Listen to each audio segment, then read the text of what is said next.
Levanta tus manos al cielo. Hey, y vamos a recordarle al enemigo algo.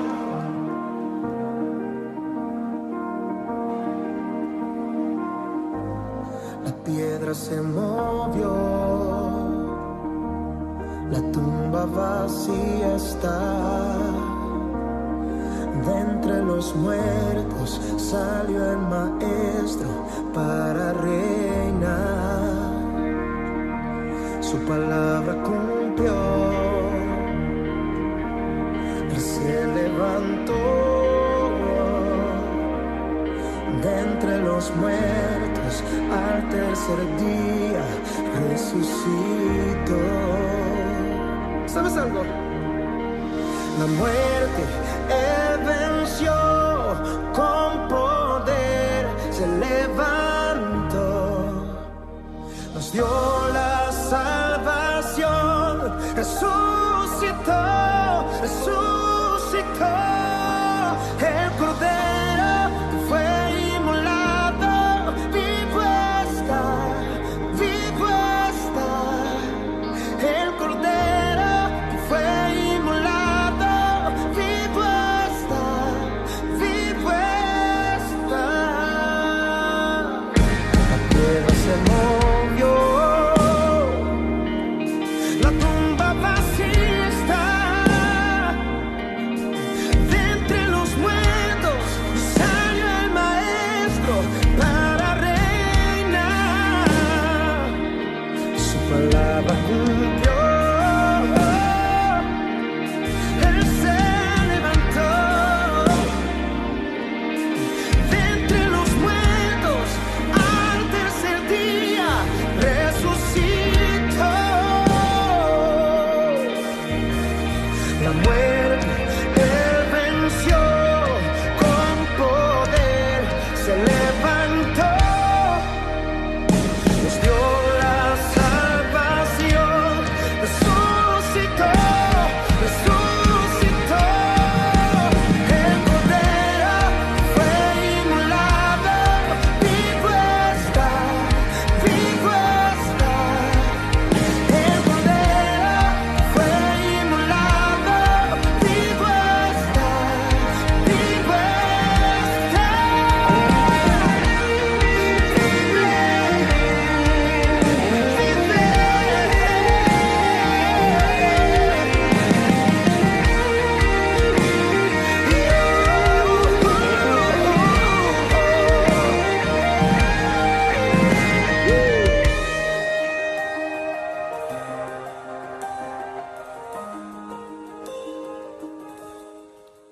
El Cordero que fue inmolado,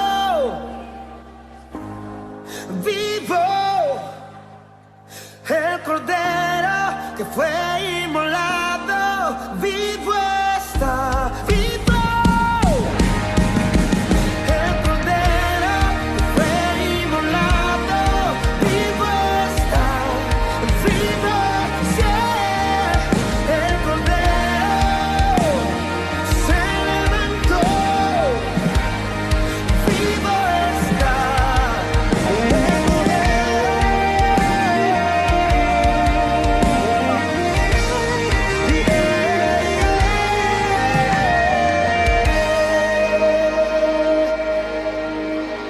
El Cordero que fue inmolado, vivo está, vivo está.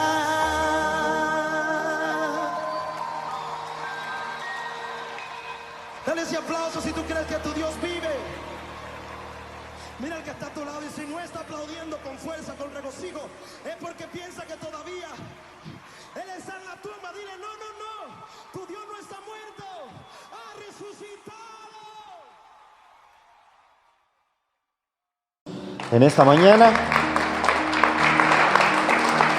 Ok. Y bueno, pues estamos terminando lo que el mundo llama la Semana Santa. Pero en realidad yo le enseñé la semana pasada acerca de la fiesta de la Pascua. Para el mundo es la Semana Santa, la Biblia le llama la fiesta de la Pascua. Y aunque para el mundo hoy termina la Semana Santa, en realidad la fiesta de la Pascua va a la mitad. Porque la fiesta de la Pascua oficialmente termina el próximo miércoles. El próximo miércoles termina la fiesta de la Pascua. Ahora, quiero retomar un poco lo que estuve enseñando la semana pasada, porque quiero hablarle de la resurrección, pero usted tiene que saber que el día de la resurrección de Jesús no es aparte de la fiesta de la Pascua. El día de la resurrección forma parte de los días de la fiesta de la Pascua y tiene algo muy importante que enseñarnos. Entonces, mire, ¿por qué es importante que nosotros entendamos este asunto de las fiestas? La semana pasada le explicaba yo que hay fiestas de primavera y fiestas de otoño. Las fiestas de primavera son 4. Es la Pascua, la fiesta de los panes sin levadura, la fiesta de las primicias, que estas 3 van juntas. Es decir, la fiesta de la Pascua, se lo dije la semana pasada, se celebra el 14 de Nisan, al caer la tarde. El día 15 de Nisan se comienza la celebración de los panes sin levadura, y el día, después de ahí, según caiga la fecha, después del primer día de reposo, se comienza la celebración de las primicias. Y de ahí el pueblo de Israel, por mandato de Dios, cuenta 50 días. Esos 50 días se le llaman la cuenta de Homer. Y después le voy a hablar de la cuenta de Homer porque no nos va a dar tiempo hoy. Pero la cuenta de Homer son 50 días de pura bendición.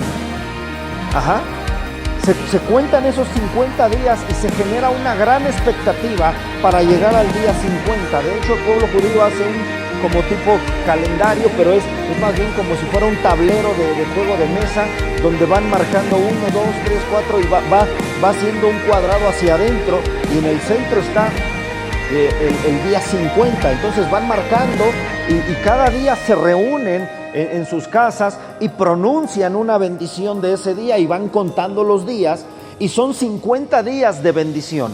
Es tan solemne y tan sagrada esta cuenta de Homer, es tan importante para el pueblo de Israel, que en estos 50 días, mire, en estos 50 días está prohibido para el pueblo de Israel casarse.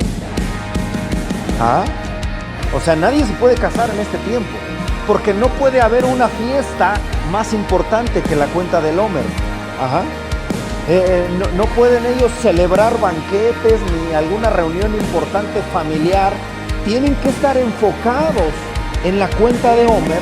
¿Por qué? Porque la cuenta de Homer, al finalizar esos 50 días, terminan, el último día, el día 50, se celebra la fiesta de Pentecostés. Ahora, usted preguntará, pastor, ¿y qué tiene que ver eso con nosotros y conmigo?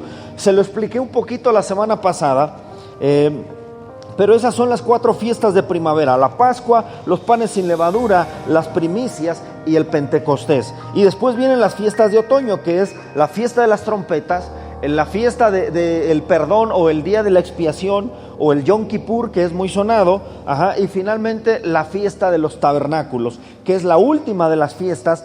Y cuando llegue ese momento, por allá del mes de octubre, también le voy a dar una enseñanza de la fiesta de los tabernáculos. Ahora, quiero responder algunas preguntas, o quizás a lo mejor usted se esté preguntando por qué es tan importante y por qué el pastor nos está haciendo tanto énfasis en las fiestas. Bueno, hay al menos 8 razones por las cuales usted debe de entender la importancia de las fiestas. Número 1, porque en las fiestas se honra al Señor. Y si algo queremos en esta casa es honrar al Señor. Número 2, porque en las fiestas se logra un mejor entendimiento de la Biblia. A través de las fiestas podemos lograr un mejor entendimiento de la Biblia. Número 3, la tercera razón es porque en las fiestas, a través de las fiestas, redescubrimos las raíces judías de los cristianos. No somos judíos, somos gentiles, somos la iglesia, no somos del pueblo de Israel, pero la Biblia dice que Israel son las raíces y la iglesia es el fruto. Entonces tenemos que redescubrir las raíces judías para poder entender el cristianismo, porque el cristianismo es la extensión de la promesa de Israel. ¿Me va siguiendo? Razón número 4 de la importancia de las fiestas, porque a través de las fiestas logramos tener una mejor comprensión del plan de salvación. ¿Se acuerda lo que enseñamos la semana pasada?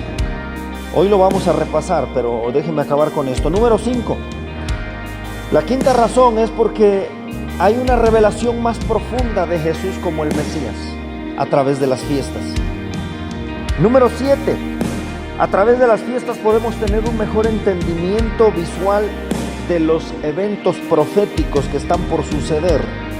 Y número 8, porque a través de las fiestas podemos descubrir el calendario de Dios para nosotros. Esas son algunas razones por las cuales es importante que usted y yo celebremos las fiestas. Ahora mire, quiero que vayamos a la escritura, porque yo ya me arranqué y no hemos leído ni la Biblia, y no va a faltar alguien que diga: ay, el pastor piensa la Biblia.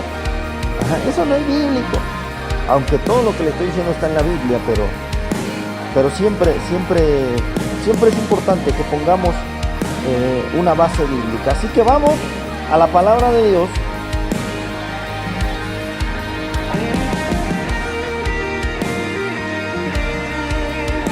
Y quiero que lea conmigo. Espérenme tantito, porque ya me perdí.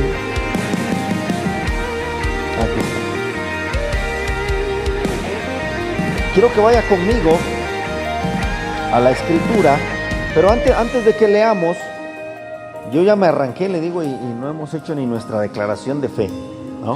Pero vamos a hacerlo, solamente eso era un pequeño repaso, ¿no? Entonces, hoy no contamos con la pantalla, fallas técnicas y algunas cuestiones por ahí, pero bueno, vamos a hacer nuestra declaración de fe. ¿Está listo?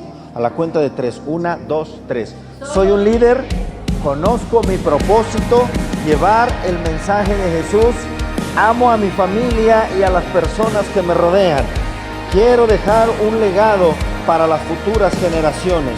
Mi mentalidad es la mentalidad del reino, por eso hago todo con excelencia, teniendo la generosidad como mi más grande privilegio, y todo lo que hago prospera. Amén. Es que estoy tan emocionado por este asunto de las fiestas, de verdad que hay tantas cosas que quisiera yo enseñarle, que a veces el tiempo es muy corto. Pero vamos a la palabra de Dios. 1 Corintios capítulo 15 versículo 19 y 20. 1 Corintios capítulo 15 versículos 19 y 20. Si no trae Biblia, júntese con un cristiano, ellos siempre traen. Seguramente al lado de usted debe haber alguien. 1 Corintios 15, 19 al 20. Dice la palabra del Señor, le leo la Nueva Versión Internacional, dice: si la esperanza que tenemos en Cristo fuera solo para esta vida, seríamos los más desdichados de todos los mortales. Mire qué profundo, ¿eh? Si la esperanza que tenemos en Cristo fuera solo para esta vida, seríamos los más desdichados de todos los mortales. Lo cierto es que Cristo ha sido levantado de entre los muertos como primicias de los que murieron. Ok, si usted recuerda el calendario que les puse allá la semana pasada, vimos cómo las fiestas están pegaditas una de la otra. El 14 de Nisan se celebra, le dije hace rato, la Pascua, luego el 15 las primicias, y solamente para hacer un repaso, recuerde que el día de la Pascua la ley decía que el cordero pascual tenía que ser sacrificado, y los sacrificios empezaban a las 3 de la tarde, ya lo recuerdan. A esa misma hora, exacta y cronológicamente y proféticamente, Jesús entregó el Espíritu. Jesús murió como el primer cordero esa tarde, el 14 de Nisan de aquel año.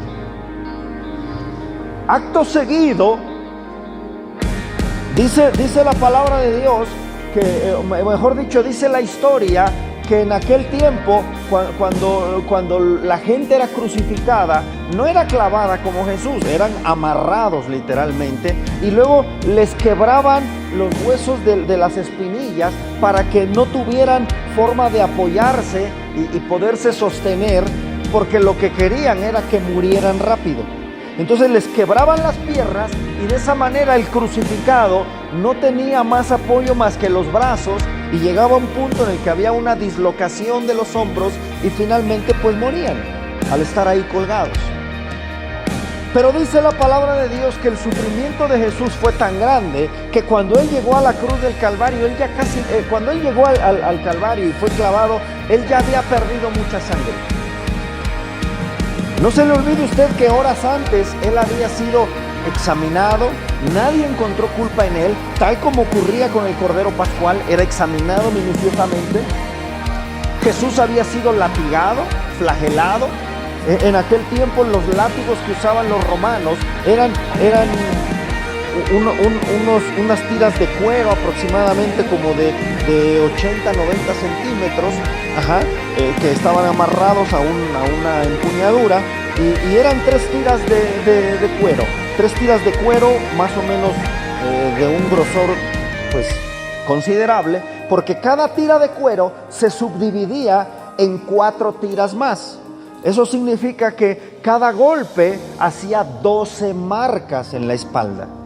Eran tiras de cuero y en la punta de cada tira de cuero se les ponía un hueso afilado, se les ponía una bolita de metal con pequeños como garritas, y entonces cuando golpeaban la espalda, esos huesitos o esas bolitas literalmente se encajaban en la carne, y el dolor, de por sí el golpe era durísimo. El dolor más grande no era el mismo golpe, sino era el momento de volver a jalar el látigo, porque desgarraban la piel. Entonces Jesús fue azotado, y cada vez que Él recibía un azote le desgarraban la piel. Los historiadores dicen que era muy común la gente que era azotada verles, incluso llegaban al punto de dejar expuesta la espina dorsal. Entonces Jesús había perdido mucha sangre, llega así finalmente al Monte Calvario, tuvo que ser ayudado por alguien para llevar la cruz, porque a mitad del camino el cuerpo no resistió más y él se desvanece. Entonces tomaron un hombre, lo obligaron a llevar la cruz hasta arriba, y estando ahí arriba clavaron a Jesús y terminaron de sacarle toda la sangre que él tenía. A las 3 de la tarde, justamente como marcaba la tradición de la fiesta de la Pascua, Jesús entrega el Espíritu. Él muere en la cruz, a Él no fue necesario romperle las piernas, y se cumple la palabra de Dios que dice que ninguno de los huesos del Mesías tenía que ser quebrado. Lo bajan de la cruz y lo envuelven en una sábana de lino, y es puesto en el sepulcro. Justamente eso es lo mismo que sucedía en la fiesta de los panes sin levadura.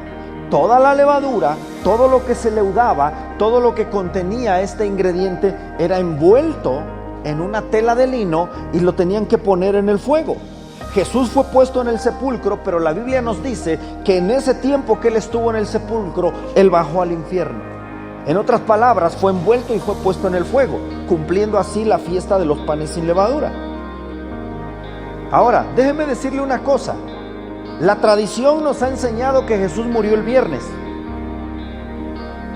Pero si usted cuenta, de viernes a domingo no hay 3 días. Hay 2. Jesús no murió el viernes. Jesús murió un jueves. Jueves 14 de Nisan. El punto aquí es de que los judíos no cuentan los días como nosotros. Para los judíos el día es de las 6 de la mañana a las 6 de la tarde, y después de ahí se cuenta la noche, 6 de la tarde a las 6 de la mañana. Entonces para nosotros un día son 24 horas, para ellos un día son 12 horas. ¿Sí me estoy explicando? Cuando la Biblia dice que Jesús estuvo en la tierra 3 días y 3 noches, usted tiene que hacer cuentas hacia atrás y se va a dar cuenta que Jesús murió el jueves, al caer la tarde. Como ya estaba cayendo la tarde, ese día ya no se cuenta solo la noche. Jesús estuvo en el sepulcro la noche del jueves, el día del viernes, la noche del viernes, el día del sábado, la noche del sábado y el tercer día, el domingo, el tercer día Jesús se levantó de entre los muertos. Así es como se cuenta el tiempo. Jesús se levantó de entre los muertos el primer día de la semana, el tercer día que le tocaba estar en el sepulcro. Sí me va siguiendo. Ahora, ¿qué tiene que ver esto? La fiesta de la Pascua se celebraba el 14. El día 15 de Nisan se celebraba la fiesta de los panes sin levadura, como le acabo de explicar proféticamente, Jesús siendo envuelto y puesto en el sepulcro, bajando a los infiernos. Después tuvo que venir un día de reposo, que era el sábado, y al día siguiente del día de reposo comenzaba la fiesta de las primicias. Y es ahí donde Jesús resucita, es ahí donde Jesús se levanta de entre los muertos. Y mire, qué importante es la resurrección de Jesús.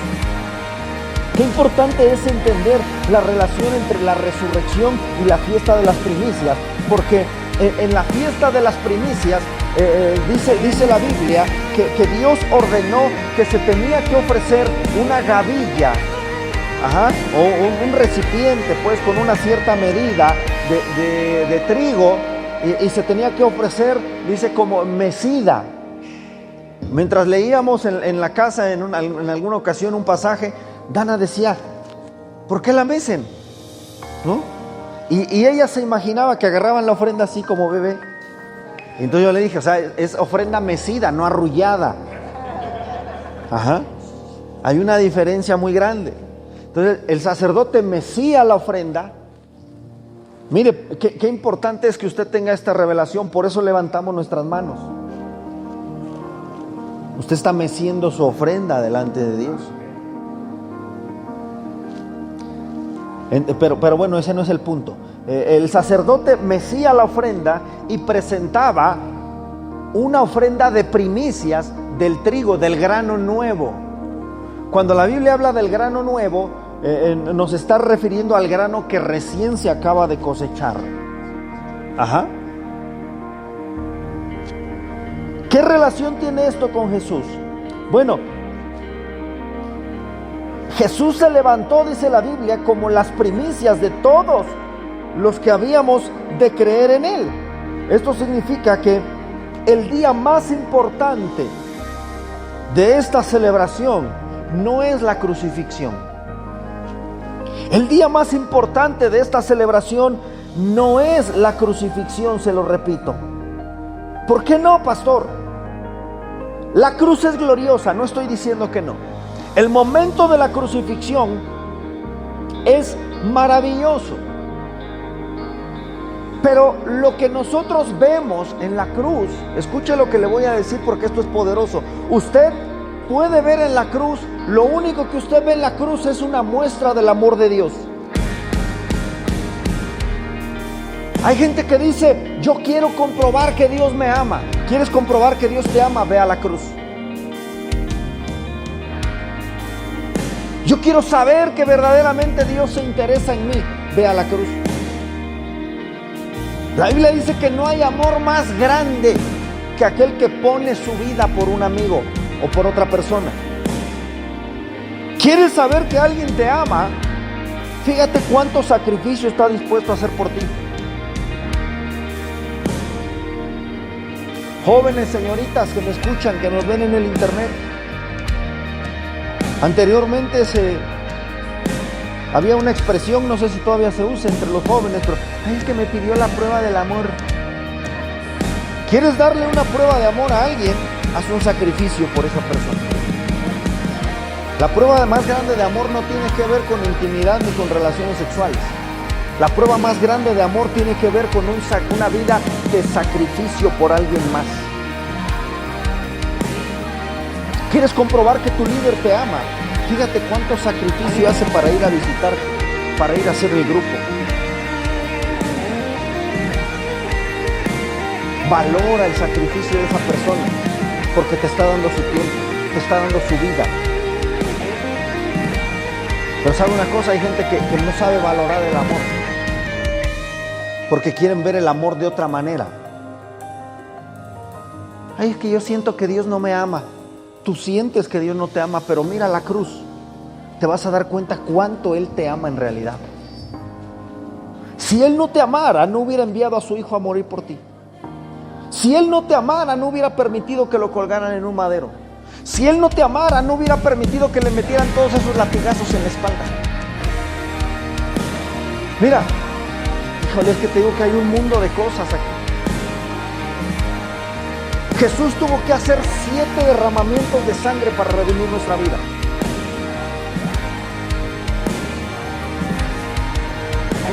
No tengo el tiempo de enseñarlo ahorita, pero en algún momento se lo voy a enseñar. Los 7 derramamientos de sangre que hizo Jesús. La Biblia dice que al 8º día de nacido lo circuncidaron. Primer derramamiento. Cuando llega la hora de ser crucificado, hay un segundo derramamiento en el Getsemaní. Cuando dice que él sudaba y su sudor era como gruesas gotas de sangre. Está comprobado médicamente que cuando usted mete a una persona en una presión emocional, mental, tan intensa, la preocupación, la tensión puede llegar a ser tan grande que los vasos sanguíneos se dilatan y empieza a salir sangre por los poros donde debe brotar el sudor. Ahí hubo un segundo derramamiento de sangre. Después la Biblia dice que fue azotado. Tercer derramamiento de sangre. El cuarto derramamiento de sangre lo vemos cuando en esa misma escena de los azotes dice la Biblia que le arrancaron la barba. Por eso su rostro fue desfigurado. Entonces van, ¿cuántos dijimos? 1, 2, 3, 4. 4 derramamientos de sangre. El quinto derramamiento de sangre usted lo ve cuando traspasan las manos y los pies de Jesús.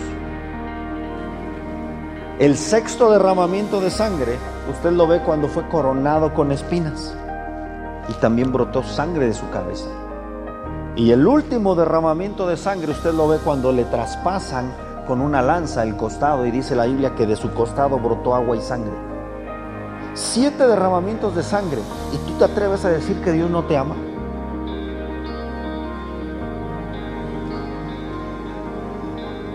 Ahora mire, le voy a decir una cosa, la cruz es gloriosa, la cruz es maravillosa, hay regalos escondidos en la cruz, hay regalos escondidos en la corona de espinas, en la lanza, en los clavos, en la cruz. Le voy a decir una cosa, mire, el amor de Dios es tan grande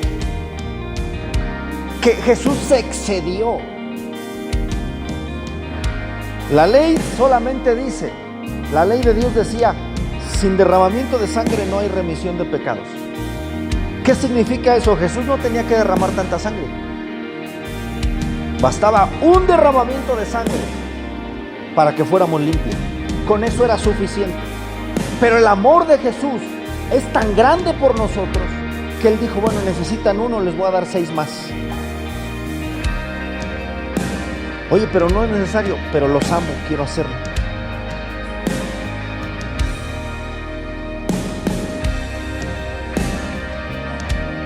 Si usted estudia a profundidad la ley de Dios y las exigencias de lo que Dios pedía para redimir nuestras almas, se va a dar cuenta que no era necesario que le arrancaran la barba, no era necesario que le pusieran corona de espinas, no era necesario que le lastimaran la espalda, no era necesario que lo traspasaran con una lanza, no era necesario.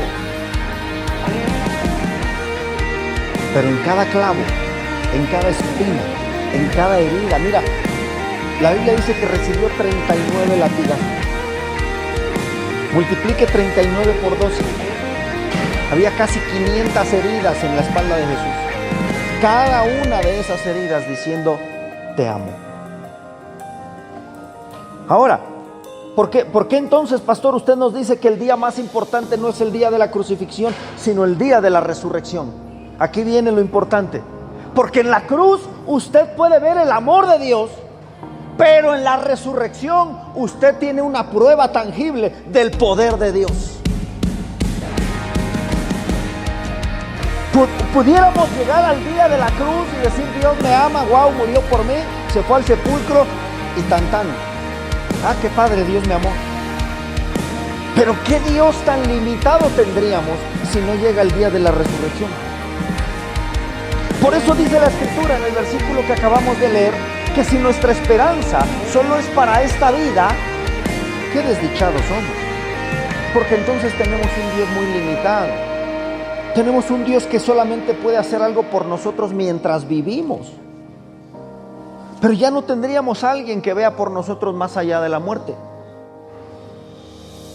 Si el día de la resurrección no hubiera llegado, diríamos, wow, qué Dios tan amoroso tenemos, pero tan limitado, porque no pudo levantar a su hijo de la tumba.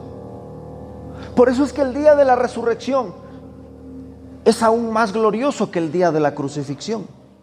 Es aún más importante que el día de la crucifixión. La resurrección le da peso a nuestra fe. La resurrección le da validez a lo que creemos. La resurrección hace cosas que no ocurren en la cruz. La obra de salvación estuvo completa en la cruz. No estoy diciendo lo contrario. Jesús hizo todo en la cruz para salvarnos y con eso fue suficiente. Pero nuestra fe le faltaría sustento, le faltaría fuerza, le faltaría peso sin el día de la resurrección. ¿Vamos bien? ¿Me está siguiendo?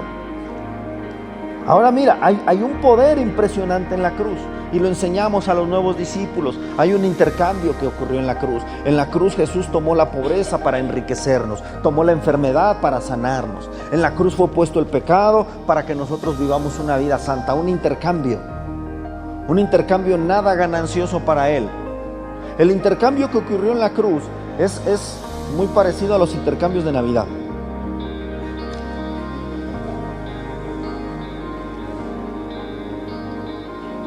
En años anteriores, yo recuerdo que los intercambios no tenían precio. ¿Sí recuerda esos momentos? Cuando usted decía un intercambio y nadie decía de a cómo, ni de a cuánto, ni de qué, ni nada. O sea, era un intercambio. Pero ¿por qué la gente empezó a decir, bueno, pero que sea de 500 para arriba, de 200 para arriba? O que nos den, ahora ya lo hacen, danos 3 opciones de lo que quieres. ¿No? ¿Por qué empezó a suceder eso? Porque en los intercambios sucedía que a mí me tocó Gaby, ¿no? Entonces Gaby como me aprecia y dice, ay, mi pastor me regalaba un celular, ¿no? Y entonces yo llegaba y decía, mira Gaby, una cinta de aislar, es de mucha bendición para ti. Por cierto, no sé quién me la dejó aquí, pero gracias. Nos sirvió de ilustración. Y entonces Gaby decía, una cinta de aislar. Gracias. No tenía de estas. Y en su interior decía, no tenía porque ni sé ni para qué sirve. Ni la uso. ¿No? Usted regalaba una joya, un reloj, algo bonito, y le salían con unos calcetines de los Muppet Babies o una cosa así, ¿no? Una corbata amarilla, ¿no? Una taza que dice Acapulco, ¿no? Una cosa así. Y entonces usted decía, oye, yo me esforcé en dar un buen regalo y mira. Ah, sí, había gente que reciclaba los regalos. Como no me gustó, guarda a la hora que haya otro intercambio, ese lo doy, ¿no? Y después de 3, 4, 5 intercambios te volvía a llegar la taza que tú habías regalado hace 10 años. Hace unos días, bueno, no sé ni cuánto tiempo, pero se hizo viral un video de un señor que se enojó muchísimo porque en el intercambio le regalaron una taza. Sí lo vio. En la taza había dinero, pero él no se dio cuenta y ella hace su berrinche, como una taza, y empieza a tirar maldiciones y a decir, porque no le gustó el intercambio. Pero sabe una cosa, ese intercambio sucedió en la cruz. Jesús te dio sanidad y tú le diste enfermedad. Jesús te dio bendición y tú le diste pobreza. Jesús te dio perdón, tú le diste ofensa. Entonces hay un poder en la cruz. El problema, no quiero decir el problema de la cruz, porque la cruz no tiene ningún problema.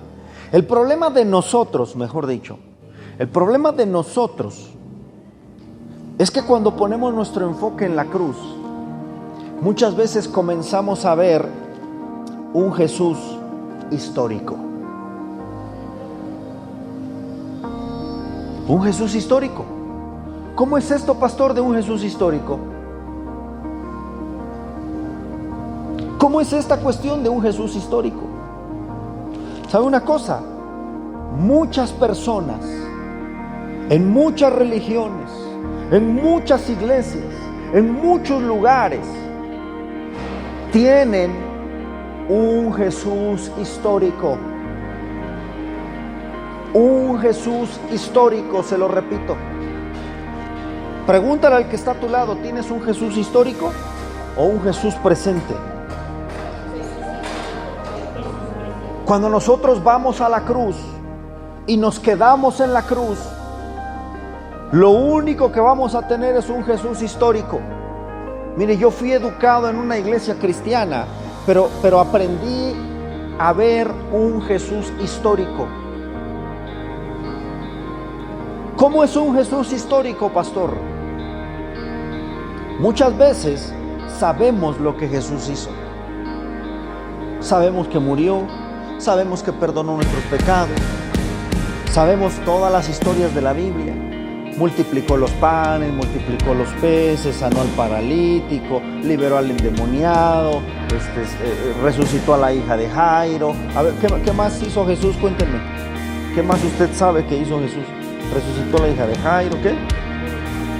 Multiplicó los panes, sanó a la mujer de flujo de sangre, sanó al leproso, a Naamán, dio vista al ciego, liberó endemoniados, convirtió el agua en vino, el hombre de la mano seca, la mujer de flujo. ¿Qué más? La suegra de Pedro, ¿no? Hay quien dice que Pedro negó a Jesús en desquite porque le sanó a la suegra. Pero bueno, Jesús lo hizo, ¿no? Calmó la tormenta. ¿Qué más hizo Jesús? Mire, todo eso lo sabemos porque lo hemos leído. En la transfiguración. Todo eso lo hizo Jesús. Cuando nosotros nos quedamos estacionados en el día de la crucifixión y no avanzamos al día de la resurrección, lo que tenemos es un Jesús histórico. Jesús hizo todos esos milagros. Le repito, yo fui educado en una iglesia, después me fui al mundo, pero cuando era niño fui educado en una iglesia en donde todas las historias de la Biblia me las sé con dibujitos, me las enseñaron con, ¿cómo se llama esa cosa? Donde se pegan las figuritas, franelógrafo, con teatro guiñol, con dibujos animados, con todo, todas las historias. Pero le digo una cosa, eso es historia.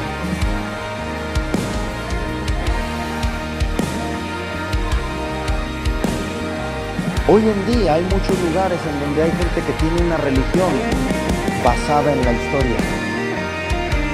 No tiene una evidencia presente. Por eso es que en muchos lugares vemos, en cualquier religión, en cualquier iglesia, viene alguien deprimido y cuando se va de la reunión sigue deprimido. Mire, hace tiempo escuché un testimonio de un hombre, no sé si alguien lo ha escuchado, se llama Manuel Azúcar. Si no, por ahí búsquelo en internet, está bueno el testimonio. Pero me impactó una parte donde él dice: yo era un delincuente, yo era un matón, yo era un drogadicto, yo era un no sé qué, y empieza a dar su testimonio. Y dice que una vez alguien vino a predicarle. Y cuando alguien le predicó del evangelio, él lo que hizo fue tomar el teléfono y llamar a su mamá. Y le dijo: oye mamá, ¿nosotros tenemos alguna religión? Y su mamá le dijo: hijo, desde que naciste tienes religión. No necesitas ninguna otra. Y aquí viene la parte impactante, y esto es lo que ocurre cuando tenemos un Jesús histórico. Entonces él dice, yo en ese momento me tranquilicé. Fue como un bálsamo de agua para mi ser. Cambiamos, sale. Dice, pero no me había yo dado cuenta, dice este hombre, no me había yo dado cuenta que era un matón, pero con religión. Estaba deprimido, pero con religión. Era un delincuente, pero con religión. Y sabe una cosa, hoy en día hay personas que tienen religión, pero su vida no cambia. ¿Y sabes por qué? Porque la religión nos estaciona en la cruz. La religión nos ayuda a ver lo que Jesús hizo, pero nos estaciona en la cruz. Nos estaciona en decir, wow, Cristo murió por mí, Él me ama tal y como soy. Gloria a Dios. Pero ¿qué hay después de la cruz? Te lo vuelvo a repetir como te lo he venido diciendo por los últimos minutos. En la cruz encuentras la muestra más grande de amor por ti, de Dios por ti. La muestra más grande de amor no está cuando sanó a la mujer de flujo, no está cuando calmó la tormenta, no está cuando levantó al paralítico, no está cuando liberó al endemoniado. La muestra más grande de amor por ti y por mí de parte de Dios la encuentras en la cruz.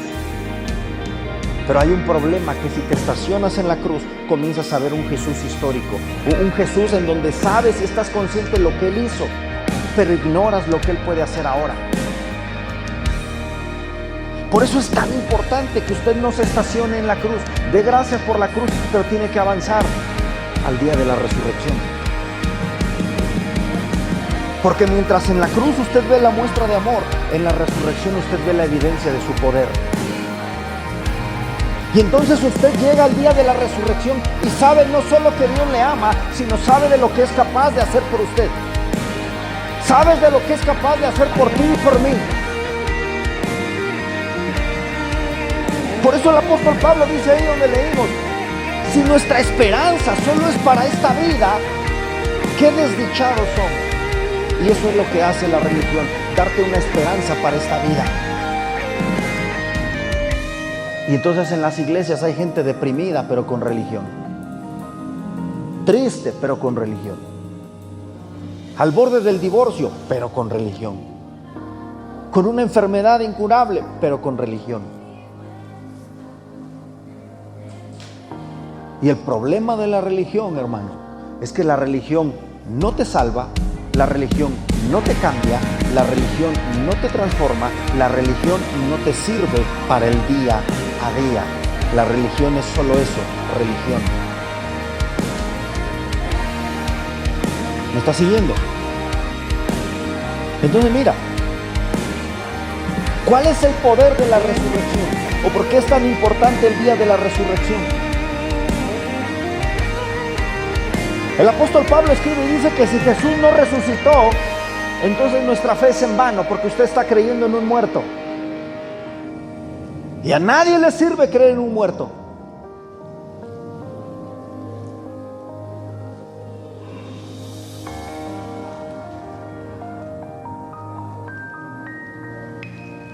Cuando la resurrección se convierte en una revelación para nosotros, entonces logramos accesar al poder de Dios.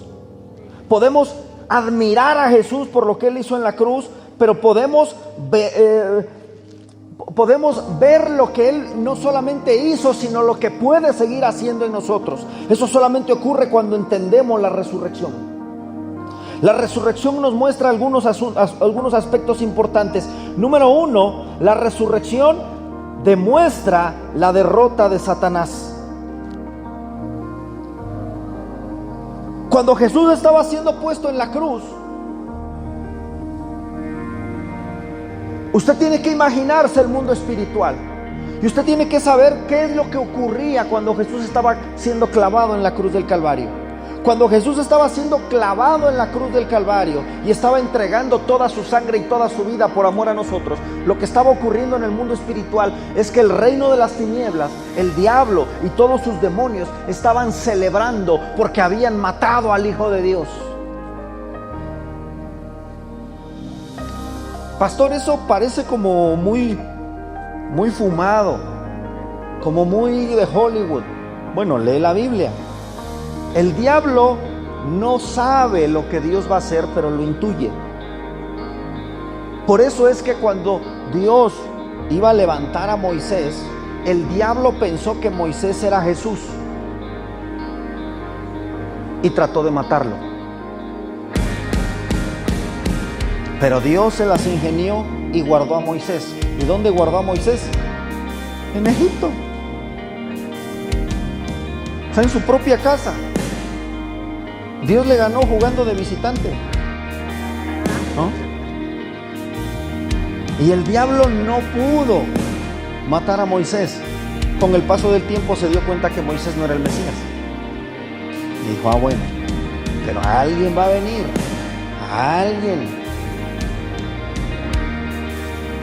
Y cuando viene el tiempo de que sí era el Hijo de Dios, viene un ángel, anuncia el nacimiento del Hijo de Dios, del Mesías, y el diablo está parando la oreja y dice, ahora sí, este sí es, no se me escapa. Y para asegurarse que no se le escapara,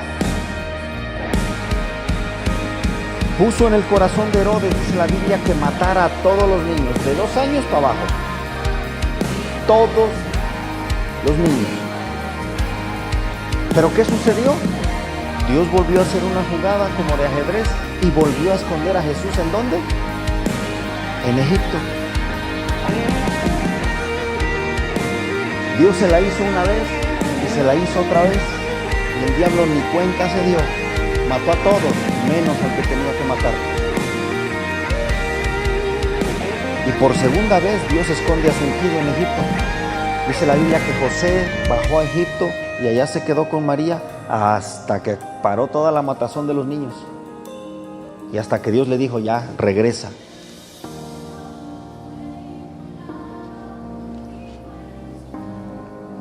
Pero a partir de ese momento, dice la Biblia que la gente buscaba la ocasión de matar a Jesús. El diablo estaba tratando de acabar con la vida del Hijo de Dios a toda costa. Y cuando por fin logró ponerlo en la cruz, cuando por fin logró instigar a toda la multitud para que lo crucificaran sin tener culpa alguna, no se dio cuenta que realmente se estaba cumpliendo proféticamente la fiesta de la Pascua. Examinaron al Cordero, no encontraron falla. El 14 de Nisan lo clavan en la cruz y muere. Y entonces el diablo pensó que había vencido. Al día siguiente Jesús es puesto en un sepulcro, envuelto en aquellas sábanas, y lo dejaron ahí. Pero dice la Biblia que la gente estaba preocupada porque en vida Jesús había dicho, al tercer día voy a resucitar, al tercer día voy a resucitar. Pedro, me van a matar, pero al tercer día me levanto. Hijos, no tengan miedo, me van a matar, pero me voy a levantar al tercer día. Este templo lo destruyo y en 3 días lo levanto. Y por todos lados Jesús andaba diciendo, en 3 días me levanto, en 3 días me levanto, voy a resucitar. Y entonces el diablo quiso asegurarse que ese día no llegara, y mandó poner una piedra enorme a la entrada del sepulcro, y mandó a través de los gobernantes que pusieran soldados a cuidar el sepulcro, porque la gente estaba preocupada que aquel tercer día llegara y Jesús se levantara de entre los muertos. Y cuando aquel día ocurrió, entonces el diablo tuvo que darse cuenta que no puede contra el Hijo de Dios. Por eso lo primero que la resurrección hace es demostrar la derrota de Satanás. Eso significa que Satanás ahora tiene un nuevo estatus. ¿Cuál es el estatus del diablo? El estatus del diablo es que está derrotado. Y la derrota que Jesús le propinó es una derrota total, absoluta, completa e irreversible.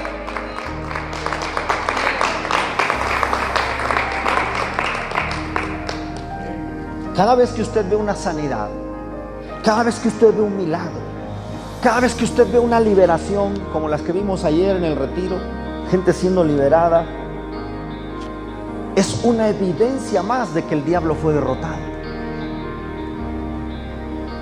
Y si el diablo fue derrotado, ya no tiene poder sobre nosotros. Número 2, lo segundo que la resurrección nos muestra es la resurrección prueba la credibilidad de Jesús.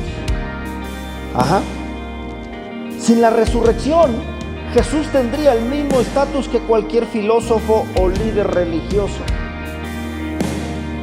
Usted puede ver que en la historia ha habido muchos líderes muy influyentes, con un esquema de valores muy alto, algunos, otros no tanto, pero con toda la influencia que su liderazgo ha tenido, todos están muertos. Hitler fue un gran líder, equivocado, pero un gran líder. Logró mover a gran parte del mundo para sus fines. Pero Hitler está muerto. Vámonos al otro extremo. Gente como Gandhi, el extremo contrario, un pacifista, con un esquema de valores morales y éticos muy alto, muy respetable, pero finalmente llega el día en el que muere y hasta ahí quedó. Buda, Teresa de Calcuta, Martin Luther King, grandes líderes de la historia. Pero todos, cuando llegó el día de su muerte, ahí quedó su obra. Hoy en día tenemos su recuerdo, pero su influencia como tal ya no está presente en el mundo. Está su recuerdo, está la memoria de lo que ellos hicieron. Pero cuando hablamos de Jesús, Jesús es la única persona que vio la muerte y ha resucitado. Por eso cuando predicamos el Evangelio de Jesús, usted tiene que estar consciente y seguro que está predicando una verdad. Usted no está predicando una religión, usted no está predicando una doctrina más. Usted está predicando a alguien que murió y que se levantó de entre los muertos. Entonces la resurrección prueba la credibilidad del mensaje de Jesús. No creemos en un muerto, creemos en un Dios vivo. Alguien en una ocasión me preguntó, ¿y dónde está? Porque es muy fácil decir que está en el cielo, pero ¿dónde está? Si está vivo, ¿dónde está? Y a veces no hay respuesta para preguntas como esa, pero gracias a Dios que hay historia. Y mira, hay un par de historiadores que, si a usted le gusta la lectura de la historia, se los voy a recomendar. Son dos historiadores, no son cristianos. La gente que va en prepa, principalmente yo creo que en universidad, seguramente los ha oído y le ha tocado leer algo de ellos. Existe un hombre llamado Plinio, bueno, existió, mejor dicho, un hombre llamado Plinio el Joven. Plinio el Joven es un historiador que dedicó gran parte de su vida a estudiar la historia hebrea y judía. Y otro hombre se llamó Flavio Josefo. Plinio el Joven y Flavio Josefo son dos historiadores reconocidos a nivel mundial. Y tanto Flavio Josefo como Plinio el Joven dan veracidad en sus escritos históricos de la resurrección de Jesús. Y son historiadores que no son cristianos, o que no fueron cristianos, mejor dicho. No fueron cristianos, no conocían a Dios, pero ellos dan fe en sus escritos históricos de la resurrección de Jesús. Chéquelo, por ahí va a encontrar bastante material de ellos. La resurrección de Jesús, entonces dijimos, da credibilidad al mensaje de Jesús. Número 3, la resurrección probó que la muerte está vencida.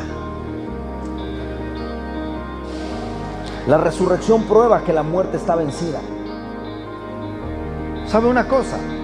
Después del 2019 la gente le tiene miedo a la muerte. Es más, yo creo que un poquito antes, desde por ahí del 2017, cuando vino el terremoto, la gente le tiene miedo a la muerte.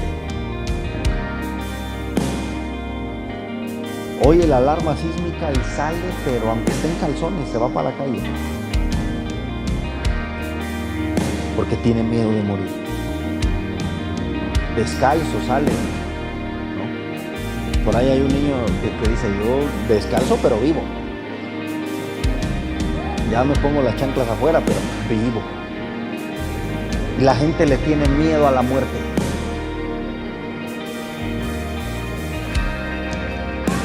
A estas alturas ya se nos pasó la fobia del contagio y que todo el mundo andaba con el bozal, decía yo.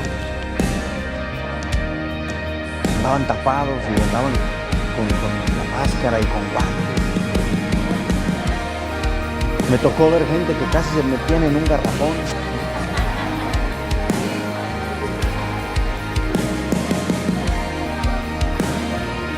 Porque tenían miedo a la muerte. Le digo una cosa, la muerte en lo personal es lo que menos me asusta. El día que tenga yo que morir, moriré tranquilo. Cuando me dio el COVID, de momento se quiso apoderar de mí un temor, pero yo detecté de inmediato que ese miedo no venía de Dios. Y Dios me empezó a dar una palabra y me empezó a dar confianza y me empezó a hacer ver que todavía había cosas que tenía yo que hacer. Entonces Dios me dijo, no te vas a morir, tranquilo. Entonces yo dije, amén, tranquilo. Y si me muero, no pasa nada. Pero hay gente que le tiene miedo a la muerte. ¿Por qué cree que ahora se está poniendo de moda toda la comida orgánica y todo lo que no tiene pesticidas y todo lo que esto, lo otro, aquí, allá, orgánico, el huevo orgánico, las cosas artesanales y la hidroponía, todo eso está poniendo de moda? ¿Sabe por qué? Porque la gente le tiene miedo a morir. Pero la resurrección de Jesús nos prueba que la muerte está vencida. Ahora, ¿por qué le tiene miedo a algo que de todos modos va a suceder?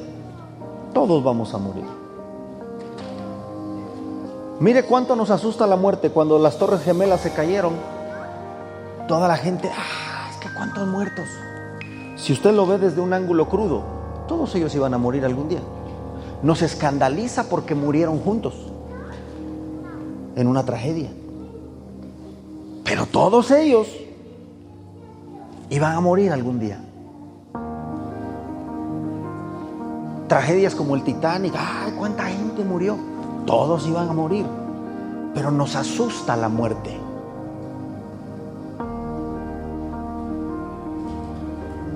Pero cuando usted llega al día de la resurrección, usted se da cuenta que la resurrección de Jesús nos prueba que la muerte está vencida.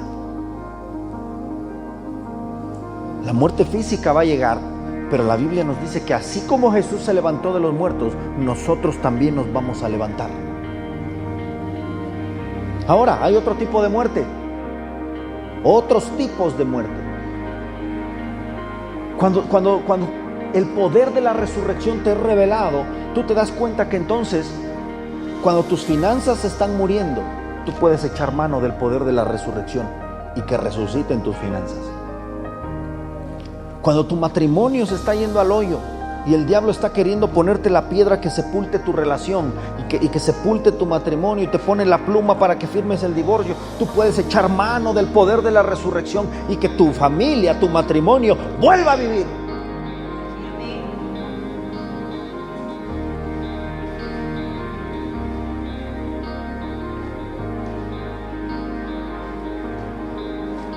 El poder de la resurrección, hermano, opera. Mire, allá atrás está Francisco. Ven acá, chico. Porque quiero darle evidencias del poder de la resurrección.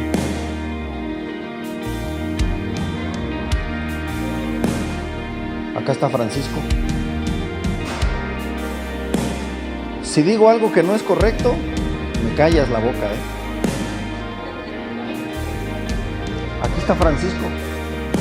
Mire, usted lo ve cachetón. Lo ve sonreír, lo ve caminar. Pero este hombre llegó a pesar 30 kilos.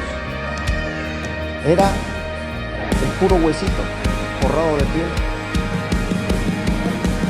Este hombre que usted lo ve decir sí y poner atención y venir a la iglesia. Este hombre, los médicos lo mandaron a su casa a morir porque ya no hallaban qué hacer. Este hombre, así como usted lo ve, perdió el conocimiento por más de un año a causa de un bicho que se le metió en la cabeza y le empezó a generar agua. Hay quien no le sube el agua al tinaco, a él se excedía de agua. Se le llenó la cabeza de agua de más. Todos tenemos agua, pero él se le empezó a llenar de más. Perdió el conocimiento. Cuando perdió el conocimiento tenía una hija, y cuando Dios lo devolvió la vida tenía dos, porque cuando sucedió eso dejó a su esposa embarazada. Su esposa no está aquí porque tiene algunos asuntos que atender, pero ella nos ha dado testimonio cómo lo mandaron a morir y le dijeron: señora, llévese a su marido porque ya no hay nada que hacer. Ya no tiene caso que lo tengamos aquí en el hospital. Si ocurre algo, mire cómo los médicos disfrazan la muerte. Si ocurre algo, pues ¿qué va a ocurrir? Que se muera. O sea, en pocas palabras, si se muere, pues que se muere. O sea, lavándose las manos. Y cuando el médico lo mandó a morir a su casa, no paramos de orar por él. No paramos de visitarlo, de declarar el poder de la resurrección sobre su vida. Y mire, de 30 kilos, yo creo pesa como 70, 60. No es crítica, yo también no canto mal las rancheras. Este hombre no hablaba, no caminaba, estaba inconsciente en la cama de un hospital y así lo mandaron a su casa. Y el poder de la resurrección lo puso de pie. Gracias, hijo. Mire, yo me podría seguir con varios. Aquí está Rocío. Rocío es una mujer que ya no se levantaba casi de la cama, que tenía todos los huesos chuecos, que no tenía fuerza ni de sostener la taza de café, de exprimir un trapo en la cocina. Pero cuando ella llegó a la iglesia y empezamos a orar por ella, y el poder de la resurrección le fue revelado, echó mano de eso y su salud resucitó. Mi matrimonio, un día el diablo quiso acabar con él y sepultarlo. Estuvimos a nada del divorcio, a nada. Pero echamos mano del poder de la resurrección y Dios nos levantó. Dios resucitó nuestra familia que estaba muerta. Aquí hay gente que Dios ha resucitado sus finanzas, que Dios ha resucitado sus sueños. Y eso solo ocurre cuando vas de la cruz a la resurrección. Y ¿qué más le dije? Número 3, número 4, la resurrección testifica el derrocamiento del reino de las tinieblas. Muchos creyentes están atrapados, por decirlo de alguna manera, en la tumba, en la falta de perdón, en cargas, en problemas financieros, en dolor, en enfermedades. Pero cuando recibimos y aceptamos y aplicamos en nuestra vida el poder de la resurrección, tenemos la seguridad que resucitaremos también. La cruz es la muestra de su amor, pero la resurrección es la evidencia de su poder. Quiero ir cerrando con esto y decirle, la Biblia dice que si Dios nos dio a Jesús, piensa en esto, su Hijo, el primogénito de la creación, lo más precioso que Él tenía. Si ya nos dio a Jesús, dice, ¿cómo no nos va a dar todas las cosas en Él? Cuando usted solo tiene una religión, usted se acerca a Dios y dice que si tú quieres, si es tu voluntad. ¿Ha oído gente que ora así? Si es la voluntad de Dios. Claro que es la voluntad de Dios. La Biblia dice que Dios desea que nos vaya bien. La Biblia dice que Dios desea que prosperemos en todo. La Biblia dice que Dios desea que seamos cabeza y no cola, que estemos siempre arriba y nunca abajo.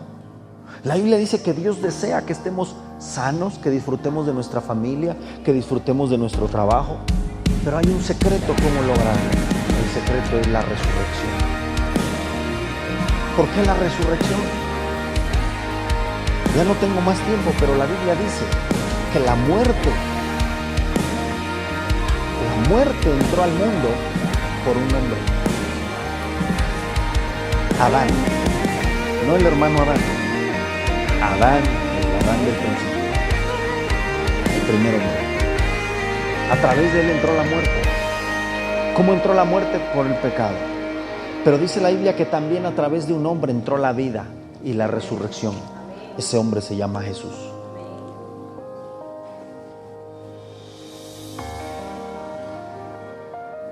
La religión te estaciona en el amor de Dios. Sal allá afuera y pregúntale a la gente si cree que Dios le ama. Todo mundo, o la mayoría, te va a decir, yo creo que sí. Mayormente en estos días. Porque ven las películas, ven cruces por todos lados, todo está lleno de papelitos morados y blancos. O sea, todo mundo sabe qué sucede en estos días. Y la mayoría de las personas te van a decir, claro que Dios nos ama a todos. Pero no han experimentado el poder de la resurrección. Yo quiero decirte, hermano, que estás aquí en esta mañana. Este es el día de la resurrección.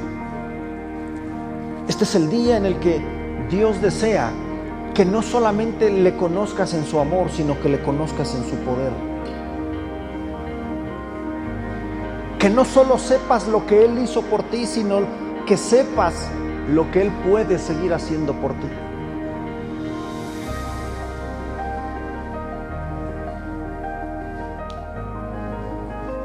Yo no sé si tú vengas en esta mañana con un imposible en tu vida. ¿Qué es un imposible? No es un pastel. Porque algunos dan un imposible. No es un pastel. A lo mejor tú vienes con una circunstancia que te parece complicada en tu vida. A lo mejor tú dices, tengo que hacer un pago y no tengo dinero. Mi negocio está al borde de la quiebra. A lo mejor tu caso es distinto. Tú dices, no, financieramente no necesito nada. Pero acá adentro, este vacío que siento no encuentro con qué llenarlo. Estos pensamientos de divorcio no sé cómo sacármelos de la cabeza. Pienso que ya no hay salida, pienso que ya no hay solución. Me diagnosticaron una enfermedad y no sé cómo hacerle frente. Mi negocio está estancado. Alguna circunstancia imposible en tu vida.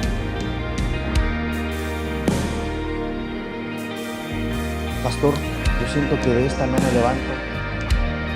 Siento que no encuentro la salida. Estoy desesperado. Tengo ansiedad, tengo depresión, estoy estresado.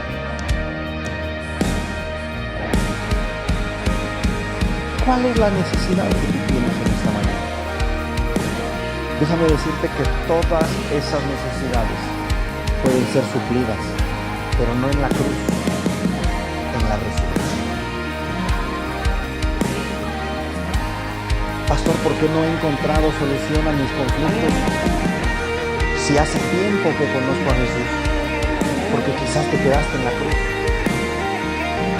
que es glorioso, el amor de Dios es maravilloso, pero necesitas ir al día de la resurrección para comprobar que Dios sigue haciendo milagros hoy. Dios hizo milagros, pero sigue haciendo milagros hoy. La Biblia dice que Dios es el mismo ayer, hoy y por siempre. Quizá tú has vivido una religión y a lo mejor tú vienes y dices, bueno, yo tengo mi religión. Quédate con tu religión, pero experimenta el poder de la resurrección en tu vida. Porque en esta iglesia no nos interesa cambiar nadie de religión. Cambiar de religión es como cambiar un peso por 2 monedas de 50 centavos. O por 5 de 20 centavos, o por 10 de 10 centavos. ¿Sí me explico? ¿Sabes? Exactamente lo mismo. Lo que usted necesita no es un cambio de religión. Usted necesita experimentar el poder de la resurrección. Porque dice la Biblia que si el espíritu del que levantó a Jesús entre los muertos habita en nosotros, Él vivificará, o sea, llenará de vida nuestros cuerpos mortales. Él llena de vida tu negocio. Él llena de vida tu matrimonio. Él llena de vida tu ser interno. Él llena de vida tus pensamientos. Él llena de vida la iglesia. Él llena de vida todas las áreas de nuestra vida. Porque Él levantó a Jesús de entre los muertos. Así que hoy no solamente es el domingo de resurrección y se terminan las vacaciones. Hoy es el día en el que se puede terminar alguna crisis en tu vida. Hoy es el día en el que algún imposible que tú traigas puede terminar. Quizás el diablo está haciendo fiesta pensando que te derrotó, pero hoy puede ser el día en el que el poder de la resurrección entre en acción en tu vida y te levantes. Hoy puede ser ese día.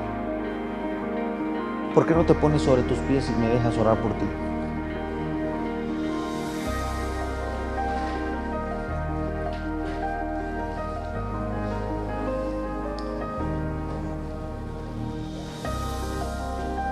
Cierra tus ojos ahí donde estás y quiero dirigirme a la gente que nos ve por el internet.